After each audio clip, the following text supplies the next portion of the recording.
Hello बच्चों, welcome to our channel doubt accounts. आज हम वापस से अकाउंटिंग ऑफ शेयर कैपिटल को आगे कंटिन्यू करने जा रहे हैं। लास्ट क्लास में हमने जो लास्ट वीडियो थी उसमें हमने जनरल एंट्री सीखी थी लमसम की। अगर हमने शेयर को लमसम में इशू कर दिया, लमसम का मतलब क्या होता है, जब एक बार में ही आप पैसा रिसीव कर लेते हो तो उसको लमसम बोला जाता है। तो उसके बारे में हमने बात कर ली थी। अब हम बात करेंगे कि अगर शेयर को हम इशू करते हैं किस पे, इंस्टॉलमेंट पे अगर इशू करते हैं तो उसकी जनरल एंट्रीज क्या होंगी क्या नहीं होंगी। उससे पहले अगर किसी ने पिछली वीडियोस नहीं देखी है तो एक बार आप देख लेना। लिंक जो होगा वो आपको डिस्क्रिप्शन में मिल जाएगा और वैसे भी मिल जाएगा, लाइक आ भी रहा होगा कॉर्नर पे। समझ में आ गई बात? तो चलो यहाँ पर देखते हैं कि अगर हम शेयर को किस में इशू करते हैं, इंस्टॉलमेंट में। इंस्टॉलमेंट का मतलब क्या होता है कि अब जो कंपनी है ना, सारा का सारा पैसा एक साथ नहीं मांग रही है, टुकड़ों में मांग रही है। टुकड़ों का मतलब पार्शली बेसिस पे मांग रही है। जब उनको जरूरत पड़ती है तो 100 रुपए में, लेट सपोज 100 रुपए में 10 रुपए मांग रही है, फिर 20 रुपए मांग रही है, फिर 50 रुपए मांगती है, फिर 20 रुपए मांगती है। ठीक है, तो वो अब 100 के 100 रुपए एक साथ नहीं मांगती है, वो क्या करती है, इंस्टॉलमेंट में मांगती है। देखो सेम सब कुछ होगा, बस एंट्रीज अलग हो जाएंगी। देखो जरा देखते हैं, ऐसे एक काम एक एग्जांपल के थ्रू समझते हैं। मान लो एक कंपनी है एबीसी लिमिटेड, लास्ट क्लास में भी शायद एबीसी लिया था। एबीसी लिमिटेड नाम की एक कंपनी है जो इशू करती है कितने शेयर्स, इशू करती है, issue 1 lakh equity shares, at ₹100 each, 100 रुपए ईच। समझ में आ गई बात? 100 रुपए का एक शेयर इशू करती है और वो 100 रुपए को किस तरह से मांगा जाता है, ऑन एप्लीकेशन। ऑन एप्लीकेशन हो गया, ठीक है, on allotment, on first call और on second and final call. जैसे मैं तुम्हें एक चीज बताता हूँ, लेट सपोज अब ये जो पैसा मांगती है 30 रुपीज इस पे, 30 इस पे, 20 इस पे और 20 इस पे। समझ में आ गई बात? अब इन्होंने जो 100 रुपए को ना 4 अलग अलग टुकड़ों में मांगा है, मतलब 100 रुपए थे टोटल। ठीक है, 100 रुपए में 30 रुपए एप्लीकेशन पे मांगा, 30 रुपए अलॉटमेंट पे, 20 रुपए फर्स्ट कॉल पे और 20 रुपए फाइनल कॉल पे। देखो कहने का मतलब क्या होता है, जब कंपनी इशू करती है ना शेयर्स, जब कंपनी शेयर इशू करती है तो उस केस में क्या होता है, उस केस में कंपनी जो है अलग अलग हिस्सों में पैसा मांगती है। जैसे 30 रुपीज एप्लीकेशन पे नाम होते ही है, पहला पैसा उन्होंने एप्लीकेशन पे मांगा, फिर अलॉटमेंट पे मांगा, फिर फर्स्ट कॉल पे और फिर फाइनल कॉल पे। कोई जरूर अब इसके आगे थर्ड कॉल भी जा सकता है, फोर्थ कॉल भी जा सकता है। जो कॉल लास्ट में मांगी जाएगी वही आपका क्या माना जाएगा, फाइनल कॉल माना जाएगा। लेट सपोज बचे हुए सारे के सारे पैसे अगर फर्स्ट कॉल पे मांग लेती, सारे के सारे पैसे अगर फर्स्ट कॉल पे मांग लेती तो फर्स्ट कॉल ही आपका फाइनल कॉल हो जाता। जैसे मैंने सेकंड एंड फाइनल लिखा है ना, वैसे यहाँ पे क्या लिखता, फर्स्ट एंड फाइनल कॉल। समझ में आ गई बात? लेकिन हम थोड़ा क्वेश्चन को लंबा लेके चलेंगे और इसको सेकंड कॉल तक लेके जाते हैं। अब एप्लीकेशन पे पैसा मांगने का मतलब क्या होता है, देखो जब कंपनी शेयर इशू करती है ना, जब कंपनी शेयर इशू करती है तो अपने प्रोस्पेक्टस में बताती है कि, प्रोस्पेक्टस का मतलब पहले ही बता रखा है, प्रोस्पेक्टस का मतलब क्या होता है, जहां पे कंपनी ये बताती है कि हम कौन सी कंपनी है, हमारे डायरेक्टर्स कौन से हैं, क्या है क्या नहीं है, हम ये जो पैसा आपसे ले रहे हैं वो किस पर्पज से ले रहे हैं, इस पैसे का यूज क्या होगा, सब बताया जाता है। तो जो लोग इंटरेस्टेड होते हैं उसमें शेयर खरीदने के लिए, वो पहले क्या डालते हैं, एप्लीकेशन देते हैं कि भाई मैं हूँ, मैं खरीदना चाहता हूँ तुम्हारी कंपनी के शेयर। समझ में आ गई बात? तो वो क्या देते हैं, एप्लीकेशन देते हैं। अब एप्लीकेशन के साथ वो कुछ देते हैं पैसा, कि भाई ये 30 रुपए आपने मांगे थे, मेरे को 10,000 शेयर चाहिए तुम्हारी कंपनी के, तो इन टोटल कितने पैसे दिए जाएंगे, 10,000 इंटू में 30, 3 लाख हो जाएगा। तो 3 लाख रुपए के मेरे को शेयर्स चाहिए। तो अभी कंपनी ने शेयर दिए नहीं है, हमने एप्लीकेशन के फॉर्म में वो पैसा दे दिया। जैसे आप फॉर्म भरने जाते हो ना, तो फॉर्म भरते हो तो क्या बोलते हैं, उसके क्या कॉन्सिक्वेंसेस है, लाइक उसका एग्जाम कब होगा क्या नहीं होगा, जैसे सीयूईटी का भी भरोगे, ठीक है, तो वहां पे आप पैसे देते हो ना, तो उसी को बोलते हैं एप्लीकेशन। समझ में आ गई बात? उसके बाद जब कंपनी शेयर अलॉट करती है, अलॉट का मतलब क्या होता है, जब कंपनी शेयर्स को देती है शेयर होल्डर को, तो उसको बोलते हैं अलॉटमेंट। तो उस टाइम पे भी पैसा मांगती है। फिर जब कंपनी को जरूरत पड़ती है तो फर्स्ट कॉल पे पैसा मांगती है और उसके बाद जरूरत पड़ती है तो फाइनल कॉल पे पैसा मांग लेती है। ठीक है, वो कंपनी की मर्जी है क्या नहीं है। अभी जो हम शेयर इशू कर रहे हैं वो पार पे इशू कर रहे हैं, issued share at par, issued shares at par. Share को किस पे इशू करा जा रहा है, पार पे। पार का मतलब मैंने आपको पहले ही बताया, पार का मतलब होता है जितने की फेस वैल्यू है उतना का उतना पैसा मांग लिया गया, इसी को बोला जाता है पार पे इशू करना। और ऐसे ही होता है प्रीमियम पे इशू करना, इशूड एट प्रीमियम। ठीक है, प्रीमियम पे हम बाद में बात करेंगे, पहले पार की बात करते हैं। अब कंपनी जब पैसा ले रही है तो इसकी जर्नल एंट्रीज क्या पास करेगी, क्या पास नहीं करेगी। तो देखो जरा जर्नल एंट्रीज कैसे पास करा जाएगा। अब इसकी हम जनरल एंट्री पास करते हैं। कंपनी ने कितने शेयर इशू करे, 1 लाख इक्विटी शेयर्स और 100 रुपए का एक शेयर था। ठीक है, एक शेयर कितने का है, 100 रुपए का, तोड़ा गया 30 30 20 20। ठीक है, अब हम इसको कैसे एंट्री रिकॉर्ड करते हैं, देखो फॉर्मेट आप बना लेना। पहली एंट्री क्या पास होगी, पहली बात तो जब देखो आपको समझो, पहले जब कंपनी ने प्रोस्पेक्टस दिया था तो सामने वाले जो शेयर होल्डर है, जो सब्सक्राइब करना चाहते हैं, उन्होंने सबसे पहले हमें पैसा दिया होगा। ठीक है, तो पहले जब वो हमको पैसा देंगे तो एंट्री क्या पास होगी, बैंक अकाउंट डेबिट,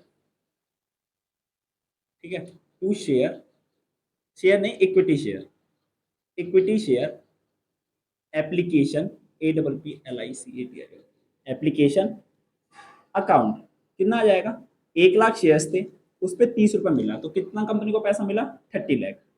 हमें मान के चलने की सारे के सारे शेयर क्या हो गए हैं, सब्सक्राइब हो गए हैं। अब यहीं पे अंडर सब्सक्रिप्शन का भी केस आता है, ओवर सब्सक्रिप्शन का भी केस आता है, सबका केस आता है, लेकिन पहले हम नॉर्मल देखेंगे। Being the application money received, application money received, पहले आपने क्या करा, एप्लीकेशन मनी को रिसीव कर लिया, ये पहली एंट्री थी। फिर दूसरी एंट्री क्या होगी इसकी, दूसरी एंट्री, अब जब एप्लीकेशन आ गया तो कंपनी अब उनको शेयर देगी, कहेगी भाई ये तुम शेयर ले लो अपने। ठीक है, तो शेयर अलॉट करने का क्या एंट्री पास होगा, शेयर इक्विटी शेयर, मैं बार बार शेयर लिख रहा हूँ, आप इक्विटी शेयर्स लिखना, equity share application account debit, APP का मतलब होता है application, to equity share capital account, equity share capital account, कितना आ जाएगा, सारे के सारे शेयर अलॉट कर दिए गए तो 30 lakh into divided by 30 lakh. Narration क्या लिख देंगे, द बीइंग द क्या लिखेंगे, being the share were allotted, share were allotted, shares को हमने क्या कर दिया है, अलॉट कर दिया। तो ये आपकी एप्लीकेशन की एंट्री थी, जब आप एप्लीकेशन पे पैसा रिसीव करोगे, क्या करोगे क्या नहीं करोगे, तो वो सारी दो एंट्रीज एप्लीकेशन की थी। ठीक है, तो एप्लीकेशन तक की बात हमारी हो गई कंप्लीट। अब हम बात करते हैं किसकी, अब पैसा किस पे मांगा जा रहा है, अलॉटमेंट पे। अब जब अलॉटमेंट पे पैसा मांगा जाएगा तो उसकी क्या एंट्री पास होगी, थर्ड। अब देखो इस केस में क्या होता है, जब अलॉटमेंट पे पैसा मांगेगी तो पहले कंपनी इन्फॉर्म करेगी ना, शेयर तो मिल गया, अब लेट सपोज मैंने इस कंपनी का शेयर खरीद लिया था, तो एप्लीकेशन देके मैंने खरीद लिया था। अब जब कंपनी मेरे से अलॉटमेंट का पैसा मांगेगी तो पहले वो मांगेगी, तब जाके मैं उसे दूंगा, ऐसा थोड़ी ना कि पहले दे दूंगा फिर पैसा मांगेगी, ऐसा तो कभी होगा ही नहीं, पहले वो मेरे से पैसा मांगेंगे। तो जब वो पैसा मांगेंगे तो इसका मतलब पैसा ड्यू करेंगे, तो उसकी पहले हम एंट्री पास करेंगे क्या, equity share allotment account debit, allotment account debit to equity share capital account, equity share capital account. मैंने आपको बताया था कि जो इक्विटी शेयर कैपिटल होता है इसको हमेशा किससे मल्टीप्लाई कराया जाता है, फेस वैल्यू से। ठीक है, 1 लाख शेयर थे, 30 रुपए मांगने थे, तो 30 के 30 लाख मांग लिए, एल का मतलब 30 लाख से। ठीक है, अब ऐसे क्या लिख के लिखेंगे, being the allotment money due, allotment money due, सबसे पहले हमने पैसा क्या कर दिया, ड्यू कर दिया। अब आई रिसीव की बारी, अब जब रिसीव करने के बारे टाइम पे आएंगे तो ये देखा जाएगा कि भाई क्या सबने पैसा दे दिया कि नहीं दिया। देखा गया कि भाई कुछ लोग ऐसे हैं जिन्होंने पैसा दे दिया है, मतलब सारे के सारे लोगों ने पैसा दे दिया। अभी हम नॉर्मल केस लेके चल रहे हैं, बहुत सारे केसेस आएंगे कि कुछ लोगों ने पैसा नहीं दिया, कुछ ने ये कर दिया, कुछ लेके भाग गए, जो भी था। Bank account debit to equity share allotment account, ये हो जाएगा जी आपका क्रेडिट, कितने से, 30 लाख और 30 लाख से। बीइंग द नरेशन क्या लिखेंगे, being the allotment money received, being the allotment money received. ठीक है, ये हमारी कौन सी एंट्री थी, ये हो गई अलॉटमेंट। देखो पहला ही ऐसा सिनेरियो आएगा एप्लीकेशन का जब पैसा पहले रिसीव करेंगे, शेयर बाद में देंगे। उसके बाद चाहे अलॉटमेंट हो, फर्स्ट कॉल हो, फाइनल कॉल हो, उसमें पहले हम पैसा मांगेंगे। ठीक है, पहले ड्यू करेंगे पैसा और उसके बाद रिसीव करेंगे। समझ में आ गई बात, बस इस बात को ध्यान रखना। अब हम वापस से बात करते हैं, ये हो गई हमारी अलॉटमेंट की एंट्री खत्म, ये हमारी अलॉटमेंट की एंट्री थी। अब हम तीसरी बात करते हैं किस चीज की, कि अगर पैसा किस पे मांगा जा अब उन्होंने फर्स्ट कॉल में मांग लिया। अब अगर उन्होंने फर्स्ट कॉल मांगा तो फर्स्ट कॉल की एंट्री कैसे पास करेंगे, सिंपल है, ज़्यादा कुछ है नहीं। पांचवी एंट्री है जो हमारी, equity share first call account debit, call account debit to equity share capital account. ये जो मैं डॉट डॉट लगा रहा हूँ ये शॉर्ट फॉर्म यूज कर रहा हूँ, आप शॉर्ट फॉर्म मत यूज करना, जब आप एग्जाम दोगे तो शॉर्ट फॉर्म नहीं यूज करनी है आपको। ठीक है, being the first call money due, पहले हम पैसा मांगेंगे, कंपनी पहले पैसा मांगेगी, being the first call money due. सबसे पहले कंपनी ने पैसा हमसे क्या करा है, मांगा है, देने वाली बात तो बाद में आएगी, पहले पैसा मांगेगी। 1 लाख शेयर्स थे और 20 रुपए देने थे, तो कितना रुपए हो गया, 20 लाख ड्यू हो गया पैसा। ठीक है, अब हम रिसीव करेंगे पैसा, मतलब हम नहीं, कंपनी रिसीव करेगी। Bank account debit to equity share first call account, मतलब ये जो यहाँ पे डेबिट हो रखा होता है ना, वही जाके नीचे क्रेडिट हो जाता है। अगर इन दोनों एंट्रीज को मैं मर्ज कर दूं तो एंट्री क्या बन जाएगी, bank account debit to equity share capital account. लेकिन मैं मर्ज नहीं कर सकता क्योंकि मेरे को पहले पैसा ड्यू करना पड़ेगा, फिर रिसीव करना पड़ेगा। ठीक है, तो 1 लाख शेयर इंटू में 20 लाख और 20 lakh being the call money due, call money received, money receive. ये आपकी क्या थी, ये आपकी फर्स्ट कॉल की एंट्री थी। फर्स्ट कॉल की कैसे एंट्री पास करिए, क्या ये एंट्री जो मैं लिख रहा हूँ ना, ये bank account debit to equity share application, फिर equity share to equity share capital account, ये सारी की सारी एंट्री से कुछ होती हैं, 8-10 एंट्रीज होती है। आपको ये धीरे धीरे करके याद हो जाएगा, ऐसा नहीं है कि इन सबको रट्टा मारना पड़ेगा। आप रेगुलर बेसिस पे क्वेश्चन करते रहेंगे तो ये अपने आप ही याद हो जाएगी। ठीक है, रट्टा नहीं मारने की जरूरत होती इन सब चीजों को। अब हम बात करते हैं किसकी, कि अब हमारा फाइनल कॉल ड्यू हो गया। फाइनल कॉल ड्यू होने की एंट्री क्या पास होगी, देखो क्या लिखेंगे हम, 7th entry, equity share second and final call account debit, final call account debit to equity share capital account. अभी हमारी सेकंड और लास्ट कॉल थी, तो हम इसी के सामने क्या यूज करेंगे, सेकंड एंड फाइनल कॉल। मान लो फर्स्ट कॉल ही लास्ट होती तो हम क्या मानते हैं, equity share first and final call. ठीक है, तो जहां जो कॉल लास्ट होगी वहीं पे फाइनल लग जाएगा बस। 1 लाख शेयर थे, 20 रुपए मांगे गए, ये थे 20 रुपए, कितना हो गया, 20 लाख ड्यू है और 20 लाख ड्यू है। क्या लिखेंगे हम, एंड नरेशन क्या लिखेंगे, being the final call due, final call due. फिर लास्ट एंट्री क्या लिखी जाएगी, बैंक अकाउंट डेबिट, अब पैसा रिसीव कर लो, bank account debit to equity share second and final call account, final call account कितना आ जाएगा, 20 लाख और 20 लाख। ठीक है, और नरेशन क्या लिखा जाएगा, being the final call received, final call money received. ठीक है, ये आपकी क्या लिखी जाएगी, नरेशन लिखी जाएगी बस। ये सारा का सारा क्या था, एक पूरी की पूरी एंट्री थी। क्वेश्चन क्या कहता था, वापस से 1 लाख शेयर थे, 100 रुपए का एक था, ऐसे डिस्ट्रीब्यूट करा 30-30-20-20। ठीक है, उसके बाद क्या करा गया, पहले मैंने एप्लीकेशन का पहले पैसा रिसीव किया, bank account debit to equity share application, फिर equity share application to equity share capital account 30 lakh और 30 लाख। फिर allotment, first call, final call, चाहे कोई सी भी कॉल आएगी, पहले पैसा हम ड्यू करेंगे, तो ड्यू करने की एंट्री क्या करेंगे, equity share allotment account debit to equity share capital account, पैसा ड्यू कर दिया, फिर पैसा रिसीव हो गया, bank account debit to equity share allotment account. ठीक है, और ऐसी ही सेम आपकी लास्ट वाली भी हो जाएगी। क्लियर, तो ये हमारा क्या था, एक नॉर्मल केस था जहां पे हमने शेयर को किस पे इशू कर रखा है, पार पे इशू कर रखा है, पार पे इशू करा और ये सारा का सारा हो गया। अब हम एक केस और करते हैं ऐसा, जहां पर सिक्योरिटीज प्रीमियम रिजर्व की बात होगी, मतलब कि शेयर को हमने किस पे इशू करा होगा, प्रीमियम पे। ठीक है, जब प्रीमियम पे इशू करते हैं तो उस केस में क्या होता है, क्या नहीं होता, वो अभी हम देखते हैं। ठीक है, चलो जी, अब हम अपने अगले केस की तरफ बढ़ते हैं। अगला केस क्या कहता है, देखो मैं क्वेश्चन लिख रखा हूँ पहले। XYZ लिमिटेड है, इशू करा कितना, 50,000 इक्विटी शेयर्स, 50,000 इक्विटी शेयर उन्होंने इशू करे थे। इस बार देखना ऑफ ₹100 ईच, फिर से फेस वैल्यू कितने की, 100 रुपए की, एट अ प्रीमियम ऑफ 20%। लेकिन अब यहाँ पे किसमें इशू करा गया, 20% के प्रीमियम पे इशू करा गया है। ठीक है, ऑन एप्लीकेशन ₹30 दिया गया, ऑन अलॉटमेंट ₹70 है, on final call balance amount जितना बचेगा वो सारा का सारा किस पे मांग लेंगे हम, फाइनल कॉल पे। अब एक लाइन और लिख दी नीचे, 2000 शेयर होल्डर डिड नॉट पे फाइनल कॉल। ठीक है, मतलब कि लास्ट में जो 2000 शेयर होल्डर थे उन्होंने फाइनल कॉल नहीं पे करी है, बाकी 48,000 ने पे कर दी है, लेकिन 2000 लोगों ने पे नहीं करी है। अब देखो, सबसे पहले तो हमको आता है इसका वो डब्बा बनाने का, डब्बा कैसे बनाते हैं, तोड़ते कैसे हैं, 100।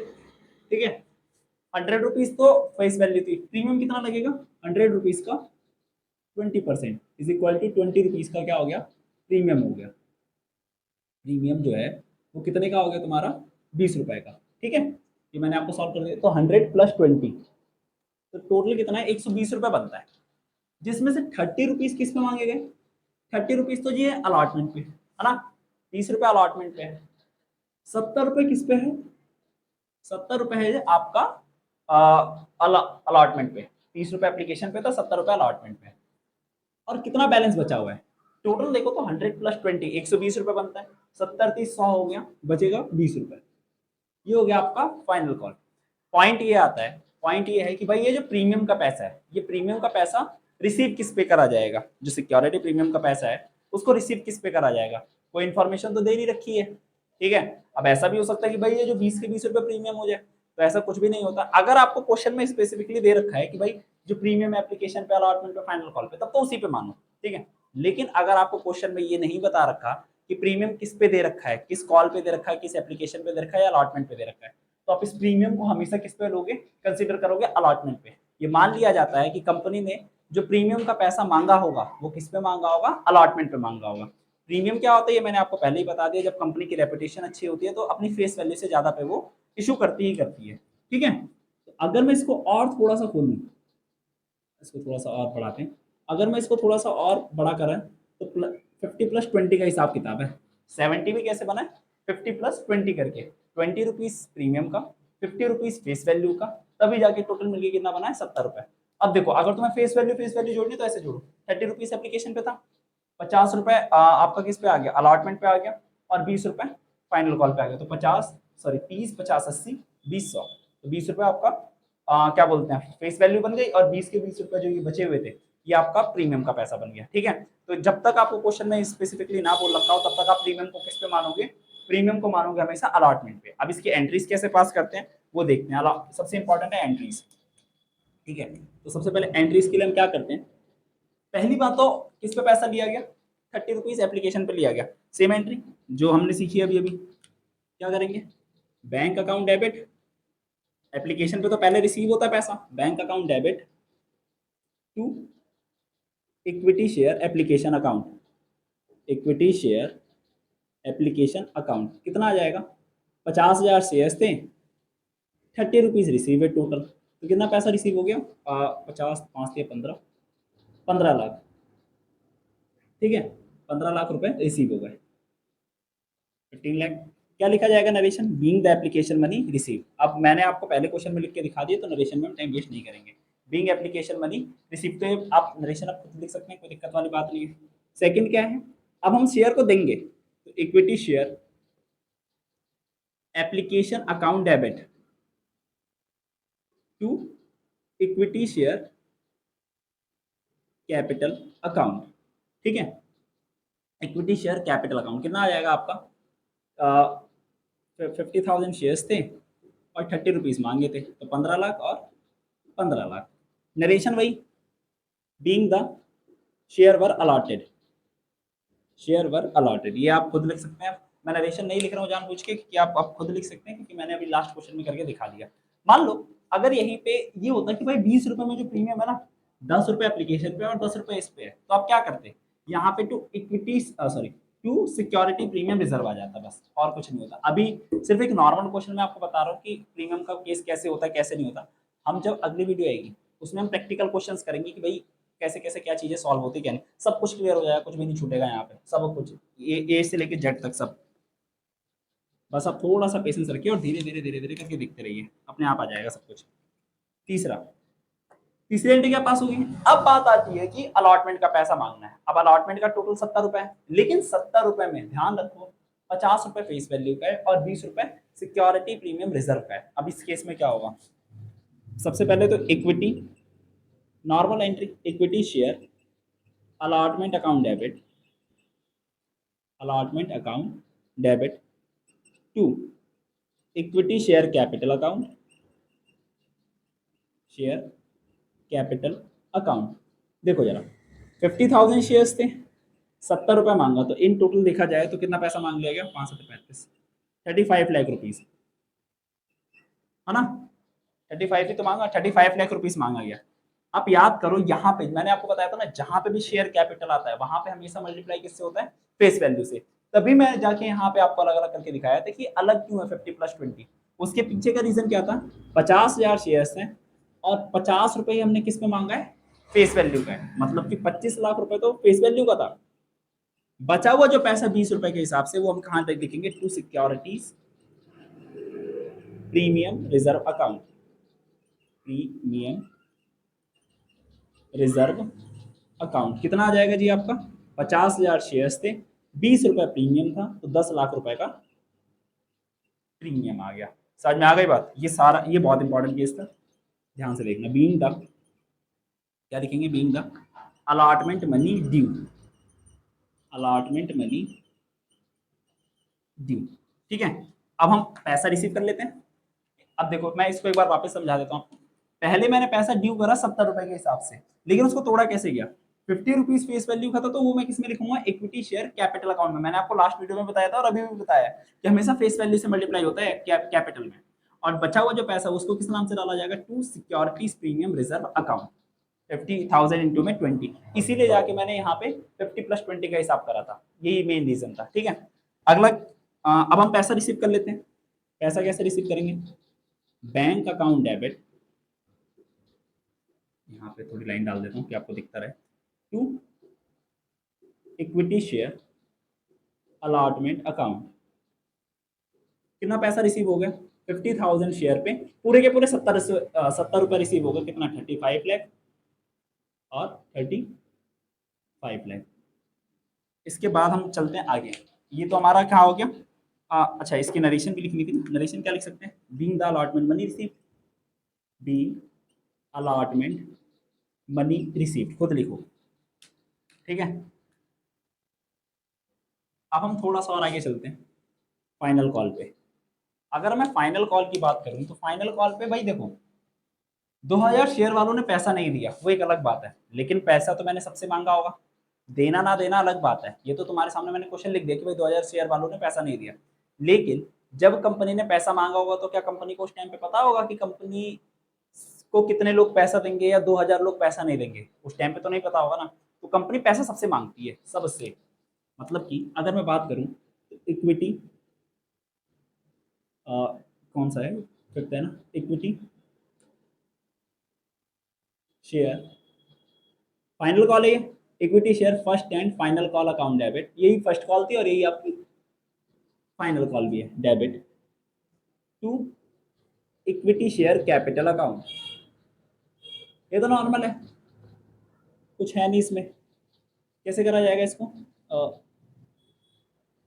कितना है, 50,000 शेयर्स थे और इस पे मांगा गया 20 रुपए, तो 10 लाख रुपीज मांगा जाएगा। 10 लाख रुपीज क्या कर दिया गया, मांगा गया। तो एंट्री के पास नरेशन क्या लिखी जाएगी, being the final call due, final call money due. अब बात आती है पैसा रिसीव करने की। जब पैसा रिसीव करें तो bank account debit, bank account debit to equity share first and final call, final call account. कितना पैसा आएगा यहाँ पे, देखो ध्यान से देखना आप। अगर बात करी जाए तो भाई पैसे तो 50,000 शेयर पे, 50,000 शेयर पे 20 रुपीज मांगे थे, लेकिन 2,000 शेयर पे 20 रुपीज हमको रिसीव नहीं हुए हैं। ठीक है, मतलब कि 50,000 शेयर पे तो आपको 20 रुपए मांगे थे टोटल, लेकिन उसमें 2,000 शेयर पे पैसा रिसीव नहीं हुआ। तो इन टोटल देखा जाए तो 48,000 शेयर पे ही सिर्फ हमको कितना पैसा मिला है, 20 रुपीज के हिसाब से पैसा मिला है। ठीक है, तो अगर देखें तो 9,60,000 रुपये रिसीव हुआ, 9,60,000 ही आएगा ना, 9,60,000, 48 ठीक है, 9,60,000 और 9,60,000, सिर्फ 9.6 लाख रुपीज मिले हैं और कुछ नहीं मिला है। ठीक है, एक तो केस ये है कि आप डायरेक्टली बैंक में से माइनस कर दो, और दूसरा तरीका क्या होता है, जहां पे खुलता है कॉल्स इन एरियर्स अकाउंट। ये हम इसके बारे में डिटेल डिस्कशन करेंगे, लेकिन मैं आपको बता देता हूँ कैसे लिखा जाएगा। बैंक अकाउंट डेबिट, ठीक है, to equity share first and final call. भाई पैसा तो जो 50,000 पे टोटल कितने पैसे मांगे थे, 50,000 पे 20 रुपए मांगे थे, तो देखा जाए तो टोटल मांगे गए थे जी 10 लाख, है ना, टोटल तो 10 लाख मांगा था। लेकिन पैसा सिर्फ कितने शेयर पे रिसीव हुआ, 48,000 पे, 48,000 इंटू में 20, 9,60,000। ठीक है, 40,000 रिसीव नहीं हुए, तो इसी को हम क्या बोला जाएगा, कॉल्स इन एरियर्स बोला जाता है। कॉल्स इन एरियर्स का मतलब क्या होता है, जिससे हमें पैसा लेना होता है तो हमारी क्या बन जाती है, कॉल्स इन एरियर्स। और पहली बात तो कॉल्स इन एरियर्स है मतलब सामने वाले से पैसा रिसीव करना, एक तरह से देखा जाए तो वो डेटर हो गया, तो हमारे लिए एसेट्स होती है, और एसेट्स किस तरफ से बढ़ती है, आपके डेबिट साइड से। तो इसलिए कॉल्स इन एरियर्स अकाउंट को क्या कर दिया जाए, कॉल्स इन एरियर्स अकाउंट को डेबिट कर दिया जाता है। एरियर्स अकाउंट डेबिट कितना, 2000 इंटू में 20, तो 40,000 रुपीज रिसीव हमें नहीं हुए। समझ में आ गई बात। तो ये दो केस थे, आप दोनों में से कोई भी एंट्री पास कर सकते हो। आप हमेशा याद ही करना, अगर पेपर में या क्वेश्चन में ये ना बोल रखा हो कि भाई calls and arrears account open करो, तब तक आप कभी भी यार एंट्रीज पास मत करना, कि नहीं तो इसको राइट ऑफ भी करना पड़ता है, बहुत कुछ करना पड़ता है। ठीक है, तो ये हमारा पूरा का पूरा क्या था, सारा का सारा था इंस्टॉलमेंट का केस। ये एक बेसिक क्वेश्चन था कि इंस्टॉलमेंट होता क्या है, इसमें बहुत सारी चीजें आती हैं, बहुत सारी, ओवर सब्सक्रिप्शन आता है, फिर कैपिटलिज्म बांटना हो गया, री इशू आ गया, बहुत कुछ आता है। तो हम सारा का सारा चीज डिटेल डिस्कशन करते रहेंगे, कॉल्स इन एरियर्स और कॉल्स इन एडवांस को भी मैं आगे बताऊंगा। ठीक है, फिलहाल आज के लिए इतना ही इनफ है। आप एक बार इसको वापस देख लेना, अगर आपको ये आ जाएगा तो आपको आगे की चीजें अपने आप समझ में आने लग जाएंगी। ठीक है, अब हम मिलते हैं अपनी अगली क्लास में, तब तक के लिए टाटा बाय बाय।